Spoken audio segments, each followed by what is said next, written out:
तो hello friends, आप सभी का फिर से स्वागत करता हूं आपके अपने यूट्यूब चैनल टोटल साइंस में दोस्तों। तो चलिए आज से आप लोग का क्लास 10th का साइंस का सब्जेक्टिव, वो भी वीवीआई सब्जेक्टिव, जो आपके बोर्ड एग्ज़ाम के लिए बहुत ही महत्वपूर्ण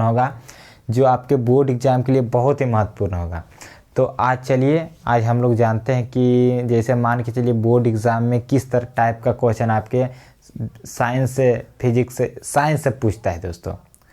तो चलिए पहला क्वेश्चन, और ये आप लोग आज से रेगुलर आपका इस चैनल पर वीडियो आएगा, हर सब्जेक्ट का वीडियो आएगा, मैथ स्पेशली मैथ और साइंस का।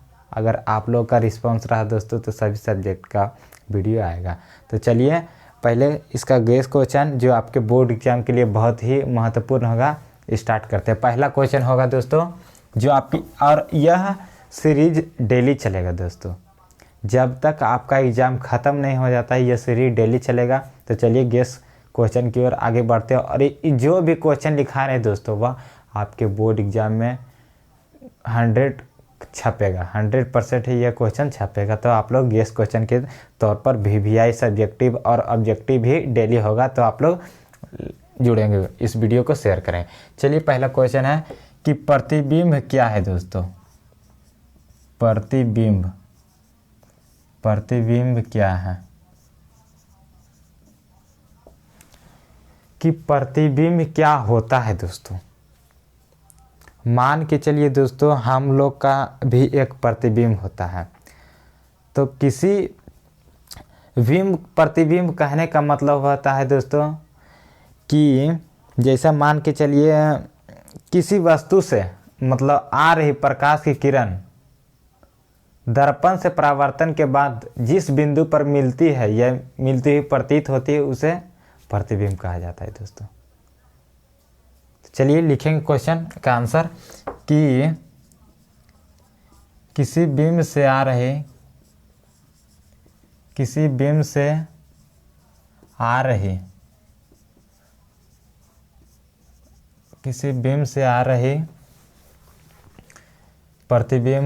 किसी बिंब से आ रही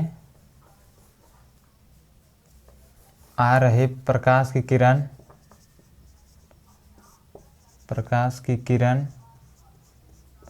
दर्पण से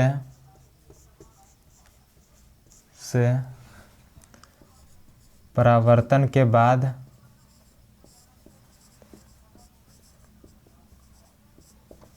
जिस बिंदु पर मिलती है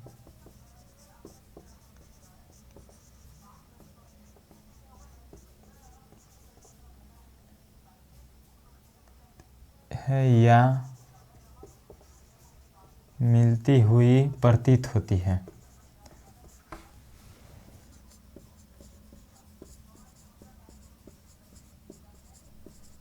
उसे उस वस्तु का प्रतिबिंब कहा जाता है दोस्तों।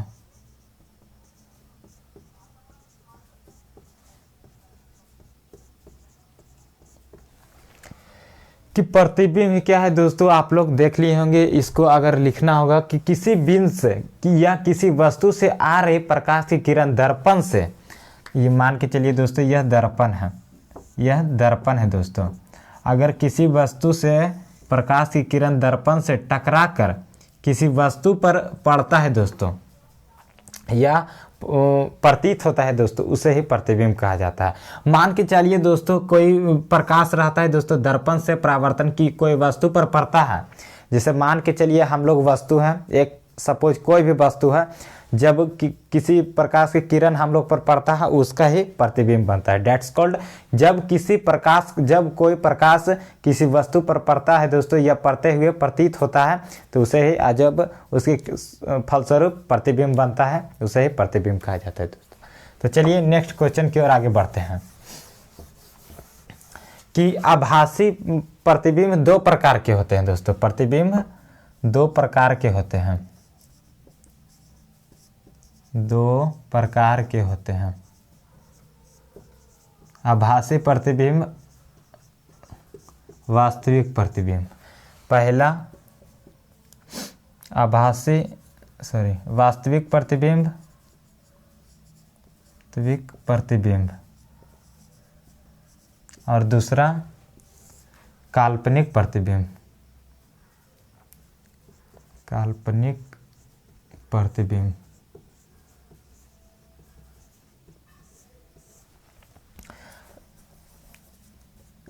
इसमें कम से कम 4 डिफरेंस पूछता है दोस्तों कि वास्तविक प्रतिबिंब पर्दे पर उतारा जा सकता है। इसमें अंतर पूछता है कि वास्तविक प्रतिबिंब और काल्पनिक प्रतिबिंब में क्या क्या अंतर होता है। तो चलिए दोस्तों इसके बारे में जानते हैं कि क्या होता है। तो वास्तविक प्रतिबिंब को पर्दे पर उतारा जा सकता है दोस्तों। वास्तविक प्रतिबिंब को पर्दे पर उतारा जा सकता है।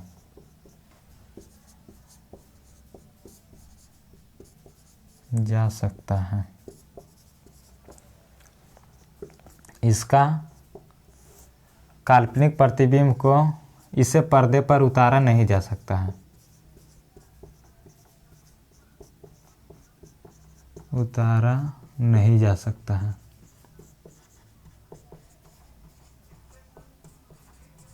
दूसरा होगा कि वास्तविक प्रतिबिंब दर्पण के पीछे बनता है। यह दर्पण के पीछे बनता है।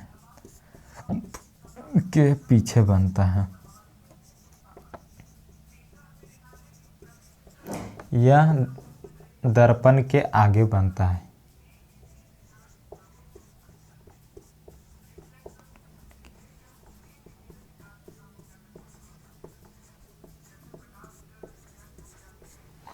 तीसरा डिफरेंस अंतर होगा दोस्तों कि वास्तविक प्रतिबिंब हमेशा उल्टा होता है। क्या होता है? वास्तविक प्रतिबिंब जो भी होता है दोस्तों वह हमेशा उल्टा होता है। यह हमेशा उल्टा होता है। उल्टा एवं छोटा होता है। उल्टा होता है। और यह हमेशा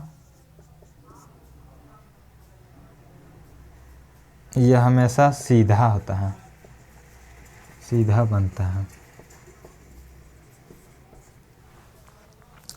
और भी इसके डिफरेंस हो सकते हैं दोस्तों। चलिए दोस्तों तो यह इतना लिखेंगे, उसके बाद अगले नेक्स्ट क्वेश्चन की ओर आगे बढ़ेंगे कि इतना हो गया दोस्तों कि वास्तविक प्रतिबिंब और काल्पनिक प्रतिबिंब क्या होता है दोस्तों। तो आप लोग याद रखेंगे कि वास्तविक प्रतिबिंब को पर्दे पर उतारा जा सकता है, वह काल्पनिक प्रतिबिंब को पर्दे पर उतारा नहीं जा सकता है। और दूसरा पॉइंट होगा इसका कि वास्तविक प्रतिबिंब पर्दे के पीछे बनता है जबकि काल्पनिक प्रतिबिंब पर्दे के आगे बनता है। तीसरा होगा कि वास्तविक प्रतिबिंब हमेशा उल्टा होता है और छोटा होता है, और जबकि काल्पनिक प्रतिबिंब हमेशा सीधा बनता है दोस्तों। तो चलिए अगले क्वेश्चन की ओर आगे बढ़ते हैं। तो चलिए दूसरा क्वेश्चन लेते हैं दोस्तों कि लेंस की क्षमता से आप क्या समझते हैं। लेंस की क्षमता से आप क्या समझते हैं।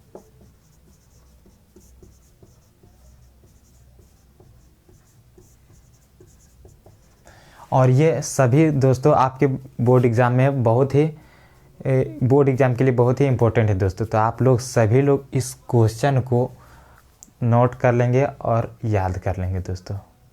तो चलिए कि लेंस की क्षमता से आप क्या समझते हैं। तो इसका आंसर होगा दोस्तों कि प्रकाश की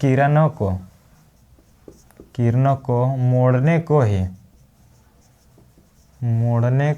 ही लेंस की क्षमता कहा जाता है।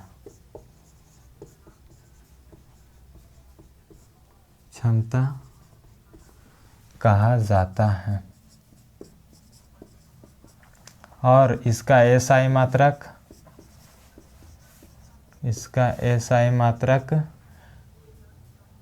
डायोप्टर होता है।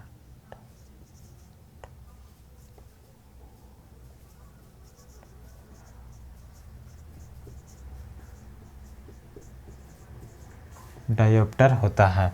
इसे P बराबर 1/f भी लिखते हैं दोस्तों। कि लेंस की क्षमता किसे कहा जाता है दोस्तों? प्रकाश की किरणों को मोड़ने को ही लेंस की क्षमता कहा जाता है। इसका एसआई मात्रक डायोप्टर होता है दोस्तों।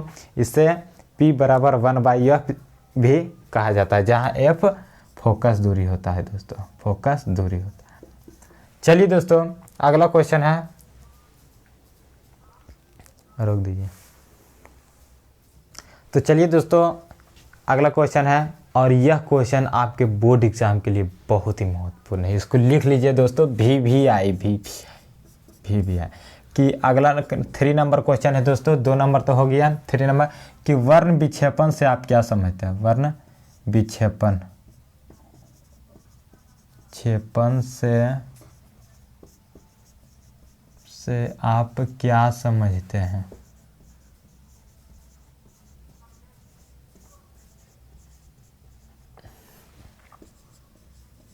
कि वर्ण विक्षेपण से आप क्या समझते हैं दोस्तों? तो वर्ण विक्षेपण मान के चलिए दोस्तों, कोई प्रिज्म होता है दोस्तों। जब पहले लिखा देते हैं दोस्तों कि जब सूर्य के प्रकाश को, जब श्वेत प्रकाश को किसी प्रिज्म से गुजारा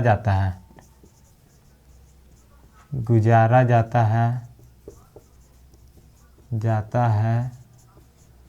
तब प्रकाश का 7 रंगों में विभक्त होने की घटना को ही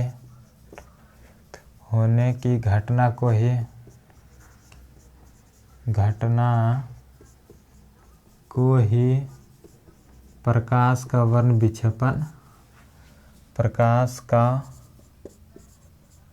विक्षेपण कहलाता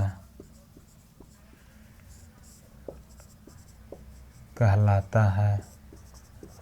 जैसे मान के चलिए दोस्तों, कोई प्रिज्म है दोस्तों, इससे जब श्वेत प्रकाश है, मानिए दोस्तों प्रकाश है, यह को प्रिज्म से गुजारा जाता है दोस्तों, तो यह 7 रंगों में विभक्त हो जाता है दोस्तों। 7 1 2 3 4 5 6 7 रंगों में विभक्त हो जाता है दोस्तों। इसका हो जाता है वैजानिहपीनाला।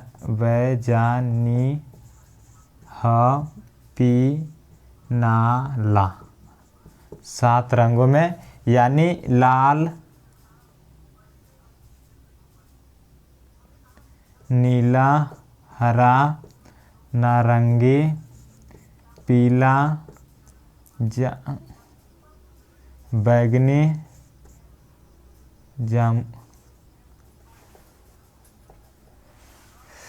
नीला, जामुनी होगा, जामुनी। श्वेत रंग प्रकाश को जब एक प्रिज्म से गुजारा जाता है दोस्तों, तो 7 रंगों में विभक्त होने की घटना को ही प्रकाश का वर्ण विक्षेपण कहलाता है। इसका ट्रिक है दोस्तों कि अगर आपको यह सभी नाम नहीं याद है दोस्तों, तो आपको ट्रिक होगा, नीचे से आपको लिखना पड़ेगा वैजानिहपीनाला। यही आपका ट्रिक है दोस्तों। तो चलिए दोस्तों, क्या आपको समझ में आया दोस्तों? चलिए नेक्स्ट क्वेश्चन की ओर आगे बढ़ते हैं। चलिए तो चलिए दोस्तों 4 नंबर क्वेश्चन है दोस्तों कि लघुपथन से आप क्या समझते हैं? लघुपथन से आप क्या समझते हैं? लघुपथन से आप क्या समझते हैं? आप क्या समझते हैं? तो लघुपथन दोस्तों हम लोग पहले जानते हैं कि लघुपथन आखिर है क्या। तो चलिए दोस्तों, लघुपथन हम सभी लोगों के घरों में होता है क्या है दोस्तों, कि विद्युत तार जो होता है दोस्तों, कभी कभी देखते हैं ख़राब हो जाता है दोस्तों। तो उसमें होता है कि कभी कभी तार आपस में सट जाता है दोस्तों, और जिसके कारण शॉर्ट सर्किट हो जाता है। बस उसी का ही एक दूसरा नाम हम लोग को पढ़ने के लिए दे दिया गया है, लघुपथन। कि खराब तार आपस में जब सट जाते हैं दोस्तों, जिसके कारण प्रतिरोधकता वहाँ शून्य हो जाता है और उसमें धारा अत्यधिक मात्रा में बहने लगता है।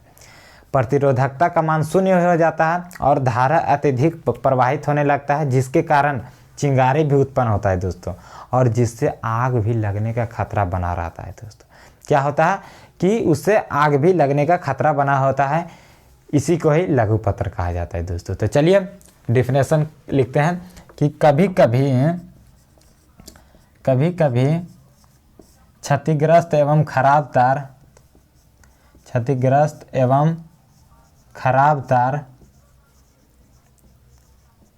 तार आपस में संपर्क में आने से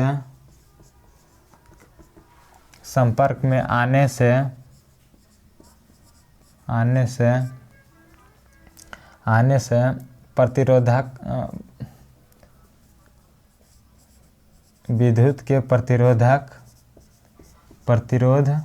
का मान शून्य कर देता है, प्रतिरोधकता का मान शून्य हो जाता है, प्रतिरोधकता का मान शून्य हो जाता है, एवं धारा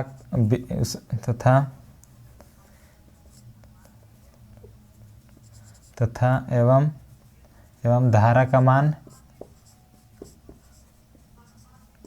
बढ़ जाता है इसे ही लघुपथन कहा जाता है दोस्तों, इसे ही लघुपथन कहा जाता है दोस्तों। आपको कुछ नहीं करना है दोस्तों, आपको बता दिए हैं कि लघुपथन आपको अगर लिखना होगा दोस्तों तो क्या कीजिए, कभी कभी क्षतिग्रस्त एवं खराब तार आपस में संपर्क में आने से इसका धारा का मान, प्रतिरोधकता का मान शून्य हो जाता है और इसमें विद्युत धारा का मान बढ़ जाता है दोस्तों, इसे ही लघुपथन कहा जाता है दोस्तों। चलिए दोस्तों 5 नंबर क्वेश्चन है, जानते हैं। यह भी आपके बोर्ड एग्जाम के लिए बहुत ही महत्वपूर्ण है कि प्रत्यावर्ती एवं दिष्ट धारा में अंतर स्पष्ट करें, एवं दिष्ट धारा में अंतर स्पष्ट करें।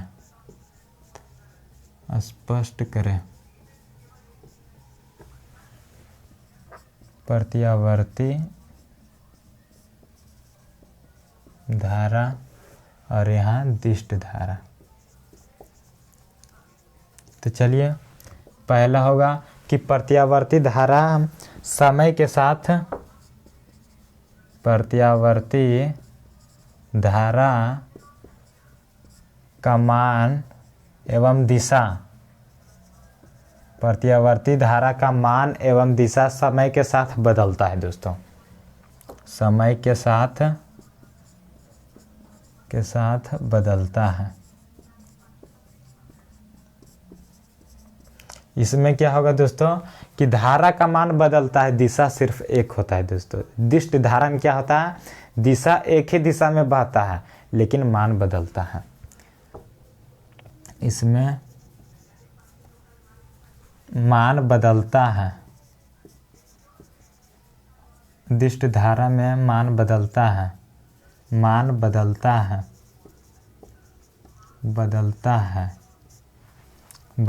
है एवं दिशा एवं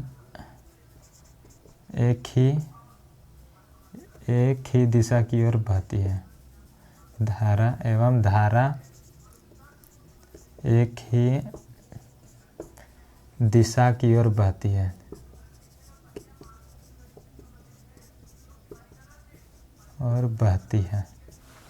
चलिए दोस्तों दूसरा क्वेश्चन है कि इसे आसानी से उत्पन्न किया जा सकता है दोस्तों, प्रत्यावर्ती धारा को आसानी से उत्पन्न किया जा सकता है दोस्तों, इसे आसानी से उत्पन्न किया जा सकता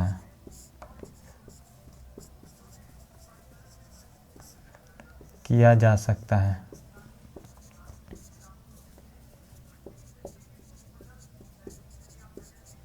दूसरा नंबर क्वेश्चन है कि इसे उत्पन्न करने में काफ़ी कठिनाई होती है, इसे उत्पन्न करने में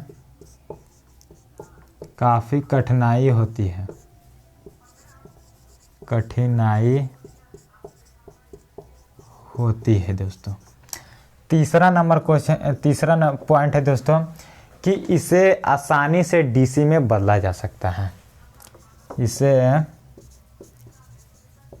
आसानी से डीसी में बदला जा सकता है, इसे बदलने में काफ़ी कठिनाई होती है। इसे एसी में बदलने में इसे एसी में नहीं बदला जा सकता है।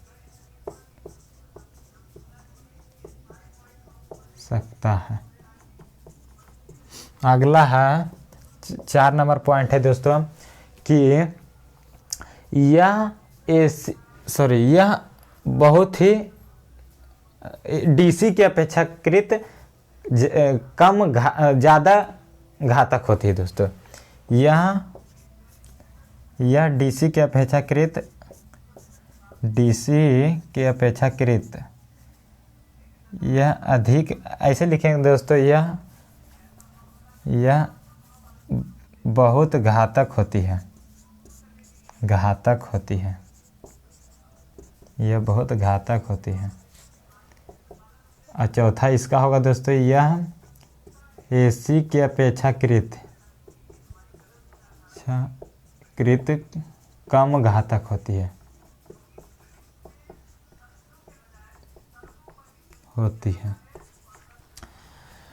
तो चलिए दोस्तों एक बार बता देते हैं दोस्तों कि प्रत्यावर्ती धारा एवं दृष्ट धारा में अंतर क्या है। कि पहला क्या होगा दोस्तों कि प्रत्यावर्ती धारा का मान एवं दिशा समय के साथ बदलता है दोस्तों। दूसरा है कि इसे आसानी से उत्पन्न किया जा सकता है। इधर है कि इसका मान एवं धारा एक ही दिशा में की ओर बहता है दोस्तों, और इसे उत्पन्न करने में काफ़ी कठिनाई होती है। तीसरा पॉइंट है कि इसे आसानी से डीसी में बदला जा सकता है, इस प्रत्यादिष्ट धारा में है। तीसरा नंबर कि इसे एसी में नहीं बदला जा सकता है दोस्तों। चौथा है दोस्तों कि यह बहुत घातक होती है दोस्तों, क्योंकि एसी करंट जो हमारे घरों में आती है दोस्तों, कौन करंट होती है? एसी करंट होती है। इसलिए आप लोग जानते हैं कि यह बहुत घातक होती है, जबकि यह एसी के अपेक्षाकृत डीसी बहुत कम घातक होती है दोस्तों। तो चलिए दोस्तों नेक्स्ट क्वेश्चन की ओर आगे बढ़ते हैं। तो चलिए दोस्तों 6 नंबर क्वेश्चन है, और यह भी आपके बोर्ड एग्जाम के लिए बहुत ही महत्वपूर्ण है, क्योंकि जो भी आपको यह सभी लिखा रहे हैं दोस्तों, यह बोर्ड एग्जाम के लिए सेट प्रैक्टिस का क्वेश्चन है। तो और यह आप सभी के लिए बोर्ड एग्जाम के लिए बहुत ही महत्वपूर्ण है। ऐसा नहीं सोचिए कि दोस्तों कि यह सभी क्वेश्चन फालतू है, फालतू कोई भी क्वेश्चन नहीं होता है, और यह सभी क्वेश्चन आपके बोर्ड एग्जाम के लिए और 100% लड़ेगा दोस्तों। और एग्जाम दे के आइएगा दोस्तों, कमेंट कीजिएगा आप खुद ही। चलिए कि आदर्श ईंधन किसे कहा जाता है दोस्तों? आदर्श ईंधन किसे कहा जाता है? आदर्श ईंधन से आप क्या समझते हैं?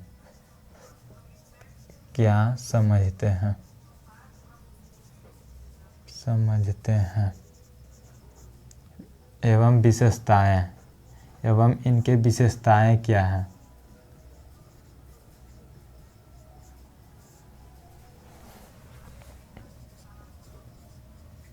तो दोस्तों चलिए जानते हैं पहले कि आदर्श ईंधन क्या होता है। तो आदर्श ईंधन कहने का मतलब होता है दोस्तों कि जिसका ऊष्मीय मान अधिक हो दोस्तों, जो जलने पर धुआं न दे, जो हानिकारक धुआं न दे दोस्तों, जो हमारे प्रकृति को नुकसान न पहुँचावे दोस्तों, उसे ही आदर्श ईंधन कहा जाता है दोस्तों। तो चलिए दोस्तों इसको लिखते हैं कि आदर्श ईंधन वैसा ईंधन जिसका ऊष्मीय मान उच्च हो, जिसका ऊष्मीय मान उच्च हो और जो जलने पर धुआं ना दे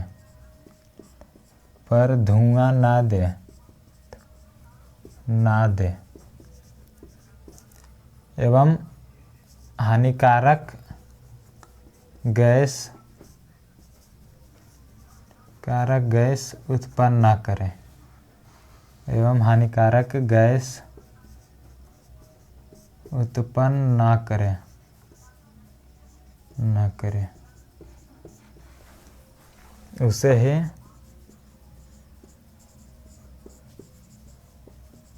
सही आदर्श ईंधन कहा जाता है। इसे ही आदर्श ईंधन कहा जाता है दोस्तों। तो विशेषताएं क्या होगा दोस्तों, इसकी विशेषताएं क्या होगा दोस्तों, पहला कि इसका ऊष्मीय मान उच्च होना चाहिए, इसका ऊष्मीय मान उच्च हो। दूसरा, इसका ऊष्मीय मान उच्च होना चाहिए। दूसरा, इसका परिवहन आसानी से हो, आसान हो। तीसरा, कम खर्च पर उपलब्ध हो।